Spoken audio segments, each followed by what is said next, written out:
یەک شتێکەڵە لە ماوەکانی ڕابردوودا بە 5 کورسیەوە یاخود بڵێن بە 11 کورسیشەوە زیاتر لە 100 دەنگ ئایا ئەمە ئەکاتەوەی کە قەراردانەکە لە ناو پەرلەمان بووبێ ئانی ئەسەوي أخدم خدماتكم من كل العراقيون أو أن يشوفهم ما يتفرق ما بين الأكراد والعرب والتركمان والباقي الأديان أخرى بظني أيوتكم الإرادة بو مروف ضرورة ولو بروساندا پێویستەکە کە هەر کاتێکە شتەناو پرۆسەیەکە و ئیرادە و قەناعەتی کامل تەبێ اینجا بشتەناو پرۆسەکەەوە داوە لە هەر کەسێکەکەم کە ئەگەر بێت و سەفقات و ژێربەژێری نەبێ ئەگەر بێت و دەنگی خاوێنی ئەم وڵاتەی بە سەفقات و ژێربەژێر نەکردبێ ئەگەر بێت و بە هەر پەرلەمانتارێکە کە دڵسۆزی ئەم میلەتە بێ و هاوزمان و هاونیشتیمانیانی خۆمان بێ و بتوانێت ئەو دەنگەی کە پێی دراوە کە دەنگی هاوڵاتیەکی بێ خزمەتگوزاری و هاوڵاتیەکی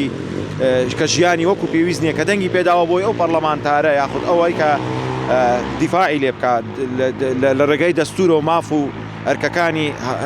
و ئەرکەکانی خۆی جێبەجێکە بۆی هاوڵاتیانی تێدا پارێزراوە ئەمن یەک شتێکەڵە لە ماوەکانی ڕابردوودا بە 5 کورسیەوە یاخود بڵێن بە 11 کورسیشەوە زیاتر لە 100 دەنگ ئایا ئەمە ئەکاتەوەی کە قەراردانەکە لە ناو پەرلەمان بووبێ ئایا ئەمە ناکاتەوەی کە سەفقات و ژێربەژێر لە دەرەوەی پەرلەمان بووبێ ئایا ئەمە ناکاتەوەی کە دەنگی هاوڵاتیانی بێنازی ئەو میلەتە ئەم لاولای پێکرابێ بۆیە من داوە لە هیچ لەو کەسانە ناکەم کە دەنگی چکۆ من ئەو بزنسم نییە کە مامەڵەکان بکەم لەگەڵ هەندێک ئەوانەی کە هەن و چاوەڕوانی مامەڵەکردن بکەن و دەنگەکانی هاوڵاتیان مامەڵی پێ بکەن ئەوە جگەلەوەی کە فرۆشتنی وجدانی کەسەکەیە جگەلەوەی کە لە ڕووی داراییشەوە تەبەن ئەوە مامەڵەیەکی زۆر سەفقاتی گەورەی تێدایە چکم ئەوە بە دۆڵ و زۆرناوە ناکرێت ئەوە لە ژوورە تاریکەکان ناکرێت بەڵام لە سۆشیال میدیا و لە تیڤەکانە وانیشانێدن کە پاڵپشتی میلەت و لەگەڵ میلەت چییە بەخدا ئەو کاتێک کە سەر و کۆمار بربژێرەکەی تەواو دەبێت و هەڵە بژێت إن شاء الله هول ددين لو كانت أمدا أنا أريد أوصل رسالتي إلى كل الأعضاء مجلس النواب العراق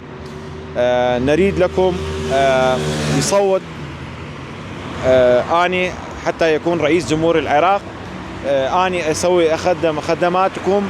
من كل العراقيون أو أني يشوفهم ما يتفرق ما بين الأكراد والعرب والتركمان والباقي